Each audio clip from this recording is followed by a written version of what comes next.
जय हिंद दोस्तों, मैं फिर से आप लोगों के लिए क्लास लेकर आ गया हूँ। दोस्तों, अगर मेरे पीछे का क्लास नहीं देखे हैं तो कृपया उस क्लास को भी जाके देखें। और अगर मेरे चैनल पर पहली बार आए हैं तो कृपया चैनल को लाइक, सब्सक्राइब एंड शेयर जरूर कर दें। चलिए आज की क्लास की शुरुआत करते हैं। दोस्तों, जैसा कि स्लाइड पर दिख रहा होगा, government of Indian council act, government of India council act यानी मॉन्टेग्यू, जिसे मॉन्टेग्यू चेम्सफोर्ड रिफॉर्म्स भी कहते हैं, यानी भारत सरकार अधिनियम 1919 और Montagu Chelmsford reform. Government of Indian council act 1909 आया था। मैं जो पढ़ा चुका हूँ तो आप उस क्लास को भी जाकर देखें कि इंडियन काउंसिल एक्ट 1909 आया था, जिसे मार्ले मिंटो रिफॉर्म भी कहते हैं। दोस्तों, मार्ले मिंटो रिफॉर्म से भारतीय लोग संतुष्ट नहीं थे। भारतीय लोग क्या चाहते थे कि सरकार में अधिक से अधिक भारतीय लोगों की भागीदारी हो। इसलिए भारतीय लोगों ने ब्रिटिश सरकार पर क्या बनाई, प्रेशर बनाई, दबाव बनाई कि नहीं, सरकार में अधिक से अधिक भारतीय लोगों को लो। उसके बाद ब्रिटिश ईस्ट इंडिया कंपनी यानी ब्रिटिश सरकार ने इस बात को समझी और सोचा, हाँ, भारतीय लोगों की जो भागीदारी है उस सरकार में अधिक से अधिक होना चाहिए, अधिक होना चाहिए। इसीलिए आया government of Indian act, government of Indian act 1919 यानी भारत का अधिनियम 1919, मॉन्टेग्यू चेम्सफोर्ड सुधार। उस समय वायसराय भारत के कौन थे? तो चेम्सफोर्ड थे और मॉन्टेग्यू भारत के सचिव। तो इन्हीं दोनों के नाम पर आया मॉन्टेग्यू चेम्सफोर्ड सुधार। आई होप कि ये क्लास आप लोगों के लिए हेल्पफुल है। तो चलिए देखते हैं, नेक्स्ट स्लाइड लेते हैं अपना।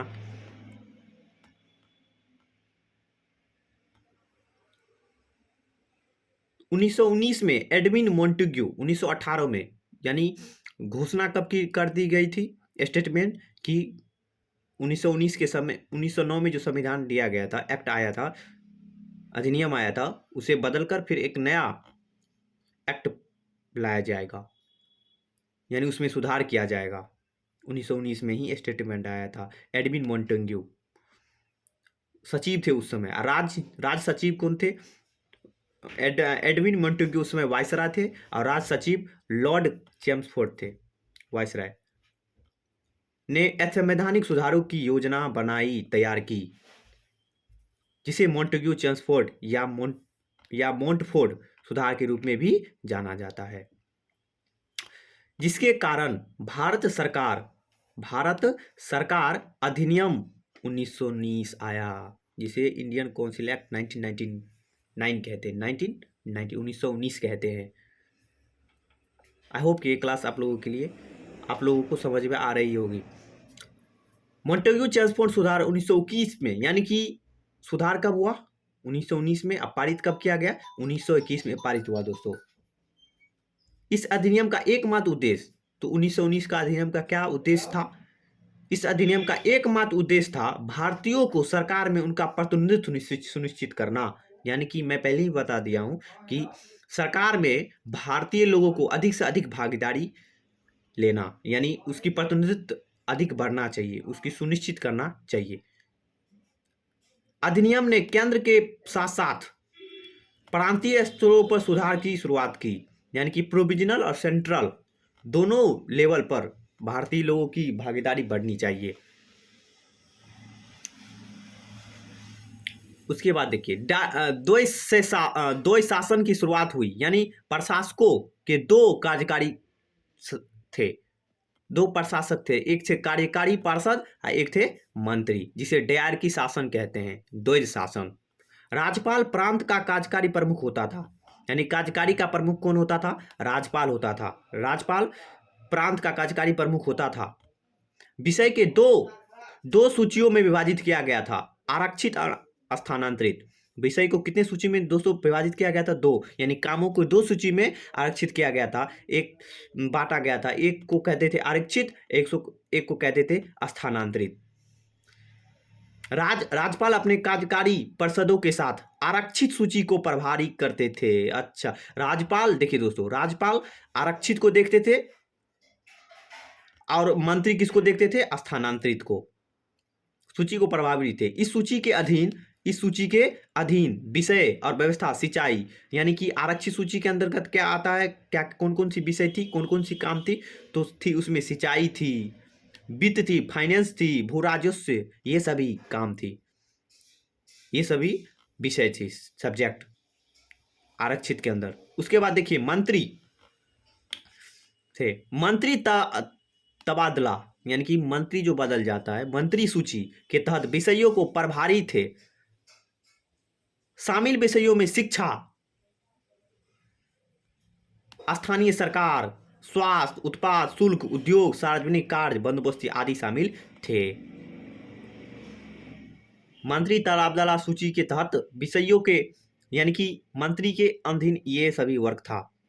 मंत्रियों के विपरीत कार्यकारी परिषद विधायिका के प्रति जिम्मेदार नहीं थे, यानी लेजिस्लेचर के जिम्मेदार नहीं थे, रिस्पॉन्सिबिलिटी उसकी नहीं थी कार्यकारी परिषद की, यानी गवर्नर की।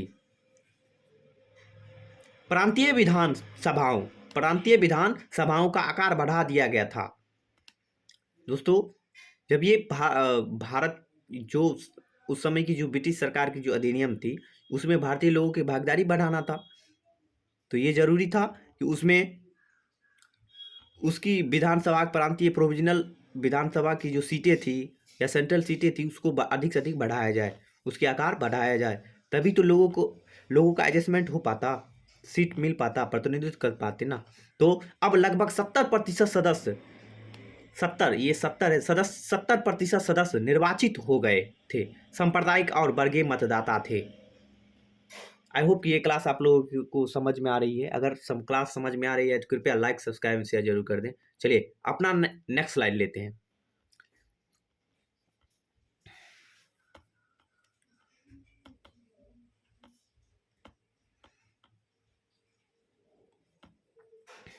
मुख्य कार्यकारी जो परिषद थे, गवर्नर जनरल था, यानी गवर्नर जनरल था। The chief executive authority, governor general, the chief executive authority governor general था। और दोस्तों मैं ये बता दूं कि प्रशासन के 2 सूचियां थी। प्रशासन कितनी सूचियां थी? 2 सूचियां। एक थी केंद्रीय सूची, जो दिख रहा होगा, ये कट गया था इसलिए मैं दोस्तों यहाँ पे लिख दिया हूँ, और प्रांतीय सूची, यानी एडमिनिस्ट्रेशन की कितनी सूची थी? 2, केंद्रीय और प्रांतीय सूची।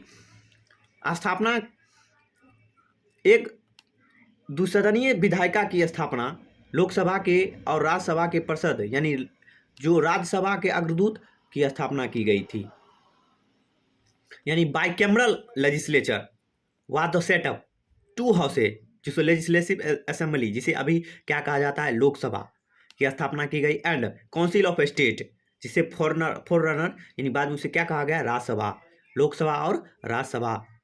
The nominated members were nominated by the governor general from Anglo Indians. Nominated member में कौन कौन थे? तो एंग्लो इंडियंस और इंडियन क्रिश्चियंस। जो लोग भारतीय, जो क्रिश्चियन बन गए थे, वो थे इंडियन क्रिश्चियंस। जो भारतीय और ब्रिटिश दोनों की संतानें थी, उसे एंग्लो इंडियंस कहते हैं, वो थी। इंडियन, यानी मनोनीत सदस्यों को गवर्नर जनरल द्वारा एंग्लो इंडियन, भारतीय ईसाइयों से नामित किया गया था। The franchise was restricted and there was no universal adult suffrage. मताधिकार प्रतिबंध था और कई सार्वभौमिक वयस्क मताधिकार नहीं थे, यानी मताधिकार, जिसे वोट देने का अधिकार कहते हैं, वो क्या था दोस्तों? प्रतिबंधित था, मताधिकार प्रतिबंधित था, और कहीं सार्वभौमिक वयस्क मताधिकार नहीं थे। The act provided for the first time the establishment of a public service commission in India. यानी पहली बार भारत में पब्लिक सर्विस कमीशन की स्थापना की गई थी। It created office high commission in India in London. यानी इस अधिनियम ने पहली बार लोक सेवा आयोग की स्थापना की, प्रावधान लागू किया। लंदन में उच्चायुक्त की का भी स्थापना किया, यानी कार्यालय स्थापना की गई, यानी भारत के जो उच्चायुक्त थे वो लंदन में स्थापना की गई थी, उच्चायुक्त की ऑफिस। आई होप ये क्लास आप लोगों के लिए हेल्पफुल है। दोस्तों ये क्लास अगर आप लोगों के लिए हेल्पफुल है तो कृपया क्लास को लाइक, सब्सक्राइब एंड शेयर जरूर कर दें। जय हिंद, जय भारत। नेक्स्ट क्लास में मिलेंगे।